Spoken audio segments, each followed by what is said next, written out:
तो नमस्कार, आप सभी का स्वागत है हमारे चैनल भोजपुरी पेज में और मैं हूं आप सबका दोस्त भाई अजित यादव। तो दोस्तों, भोजपुरी के दबंग सुपरस्टार खेसारी लाल यादव जी का कल डोली सजा कर रखना मूवी का एक और गाना को रिलीज किया जा रहा है, जिस गाने का नाम दिया गया है दिल के गलती बा। बता दें, इस गाने को खेसारी लाल यादव जी गाए हैं और साथ में प्रियंका सिंह भी इस गाने को गाई है। डिबिट सॉन्ग बहुत ही प्यारा गाना है, जो कि इस गाना को कल ही के दिन इस आर के म्यूजिक यूट्यूब चैनल पर रिलीज किया जा रहा है, जिस गाने को लिखे हैं विजय चौहान जी और इस गाने में म्यूजिक है आर्य शर्मा जी का।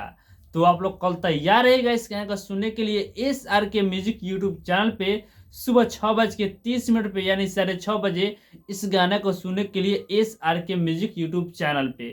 जी, तो जितने भाई खेसारी लाल यादव का फैन इस वीडियो को देख रहे हैं, आप लोग एक एक बार इस वीडियो को शेयर लगा दीजिएगा, ताकि सभी दोस्तों के पास ये वीडियो पहुंच जाए, पता चल जाए कि खेसारी लाल यादव जी कल एक बहुत ही बवाल गाना को रिलीज किया जा रहा है। जी, तो अभी का यही अपडेट है। इसके बारे में क्या कहना चाहते हैं, कमेंट बॉक्स में अपना राय जरूर बताइएगा।